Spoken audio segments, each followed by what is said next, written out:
नमस्कार, मैं किन्नर सुमन। भारतीय कम्युनिस्ट पार्टी ने बेगूसराय लोकसभा सीट पर पूरे दमखम के साथ तैयारी शुरू कर दी है।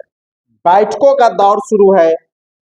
बेगूसराय से सीपीआई के उम्मीदवार कॉमरेड अवधेश कुमार राय 18 अप्रैल को नामांकन करेंगे। इस मौके पर पार्टी के राष्ट्रीय महासचिव डी राजा, बिहार विधानसभा में प्रतिपक्ष के नेता तेजस्वी प्रसाद यादव सहित महागठबंधन के सभी दलों के नेता मौजूद रहे। इस मौके पर बड़ी रैली भी आयोजित की जाएगी।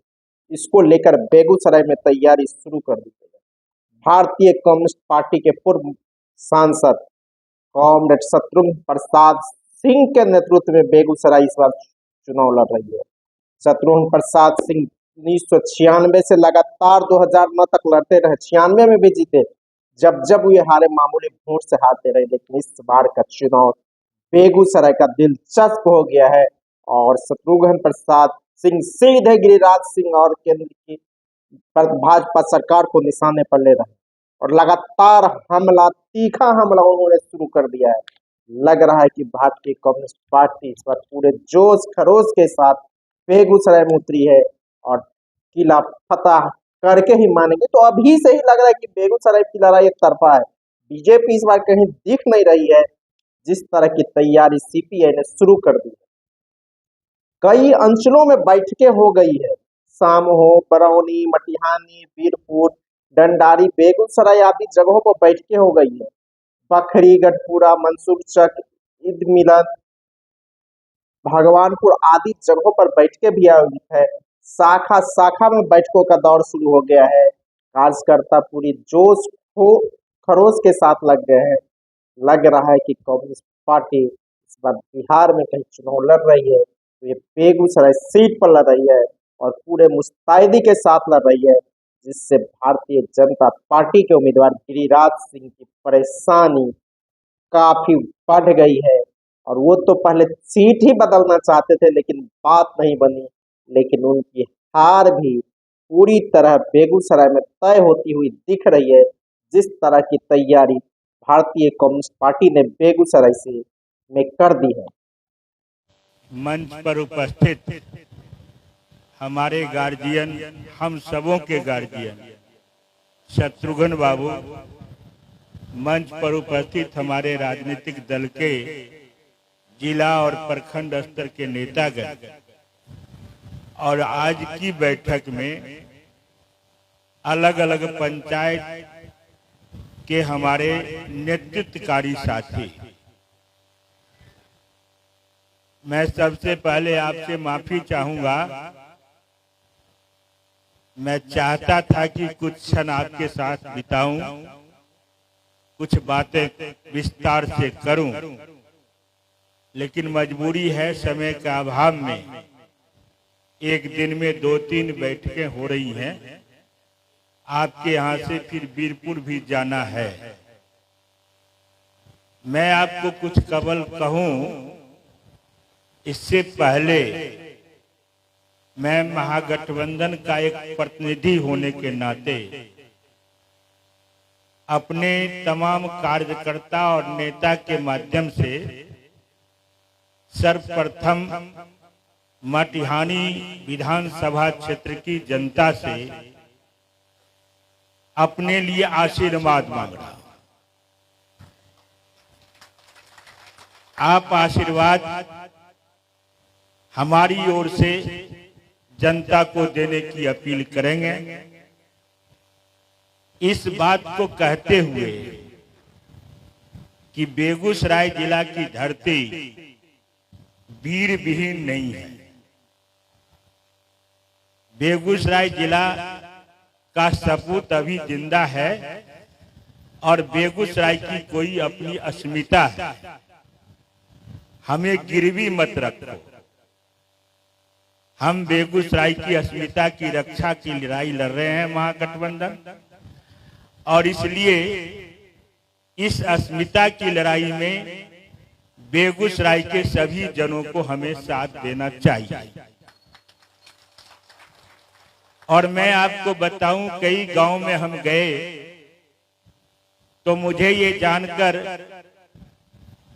स्वागत करते वक्त हमारे कई ऐसे कार्यकर्ता नेता सामने आए जो किसी समय भाजपा या जदयू के समर्थक और मतदाता थे। उन्होंने खुल के कहा कि ये बार बार बेगूसराय को अपमानित किया जाता है, इस बार इस अपमान को हम नहीं सहेंगे। बेगूसराय का बेटा ही हमारा प्रतिनिधि बनेगा और आप बेगूसराय के हो, इसलिए हम आपके साथ हैं। ये हमारे लिए गौरव की बात, हमारे लिए गौरव की बात है। जब क्षेत्र भ्रमण के दौरान लोगों ने चर्चा किया कि एक जमाना वो था, चाहे जिस भी पार्टी के दल के नेता प्रतिनिधि बन के गए लोकसभा के अंदर, बेगूसराय को एक बिहार के नक्शे पर और हिंदुस्तान में चर्चित जिला बनाने का काम, विकास की गाड़ी को लाने का काम, औद्योगिक नगरी बनाने का काम, बिजली का केंद्र बनाने का काम, गांव-गांव तक सिंचाई और बिजली पहुंचाने का काम ऐतिहासिक रूप में किया। नाकाश दुर्भाग्य है कि हमारे प्रतिनिधि जब आज की घड़ी में नौर को औद्योगिक नगरी सूझ रहा है, बिक रहा है हमारा औद्योगिक नगरी, बिक रहा है हमारे जिले के नौजवानों का तकदीर, बिक रहा है खेती, बिक रहा है कारोबार, कोई देखने और सुनने वाला नहीं।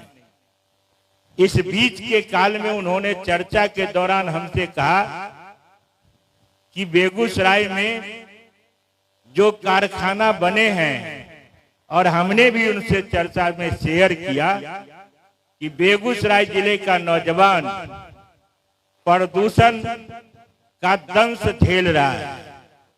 आज दुनिया में बेगूसराय प्रदूषण में नंबर 1 है, इसलिए कि यहाँ कल कारखाने निजी क्षेत्र में बढ़ रहे हैं। लेकिन दुर्भाग्य की बात है कि हमारे बेटा को एक को भी रोजगार नहीं मिल रहा है।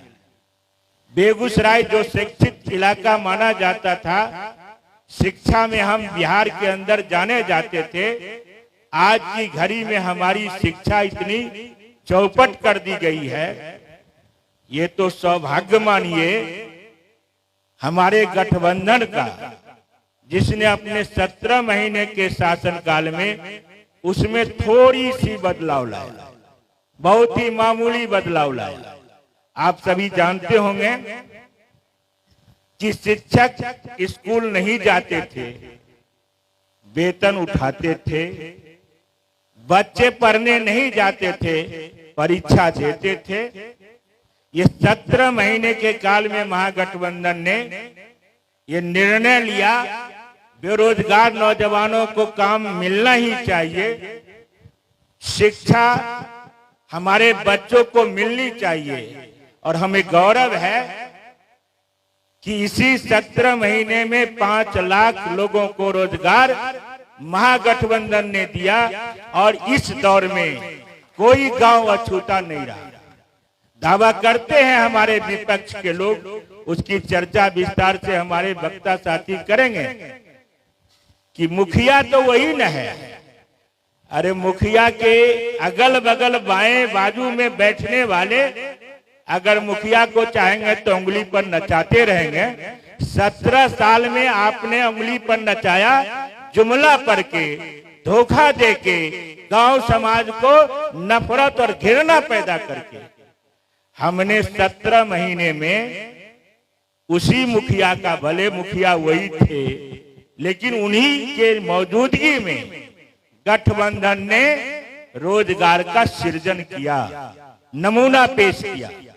हमने इसी 17 महीने के काल में स्कूल में बच्चे की उपस्थिति और मास्टर की हाजिरी दिलवाना शुरू किया। ये हमको गौरव है।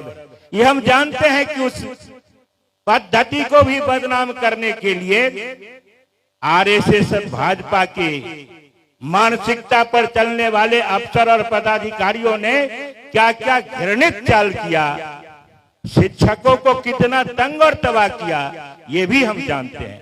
बावजूद इसको हमको गौरव है, 17 महीने में हमने स्कूल में बच्चे की उपस्थिति की गारंटी करवा दी।